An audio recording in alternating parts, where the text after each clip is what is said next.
Para sa mas healthy na mga Pilipino, nakiisa ang Kapuso Network sa weight loss project FitFill Challenge. Hindi raw excuse ang pagiging sobrang busy. Dahil nasa bahay man o opisina, pwedeng mag-exercise. Yan ang chika ni Katati Bayan. GMA accepts the challenge and pledges 2,000 pounds to FitFill! Challenge accepted! Get ready at makikiisa na rin ang Kapuso Network sa FitFill Challenge, ang malawakang long-term weight loss challenge. Dito hinihikayat ang bawat Pilipino na mag-exercise at magkaroon ng mas healthy na lifestyle.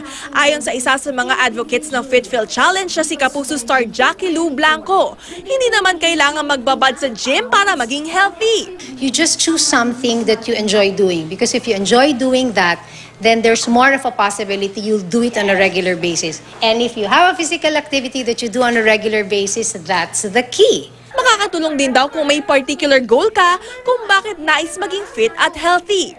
Still be here for my grandchildren, and then the only way to do that is for me to be healthy.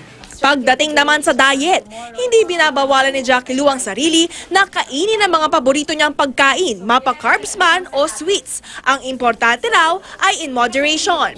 Para sa mag-asawang trainer sa sina Tony at Jim Saret, kung mahirap maghanap ng oras sa busy schedule, bakit hindi raw subukan ang 4-minute exercise na pwedeng gawin lang sa bahay o sa opisina, tulad ng jumping jacks, squats, push-ups, at lunges.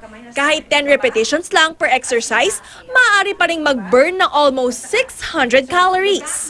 A healthy individual equates to a healthy citizen, and a healthy citizen equates to a healthy, and what they say nga, it's a progressive country as well. Sa mga nais sumali sa wellness advocacy na ito, maaari kayo mag-sign up sa fitfill.ph.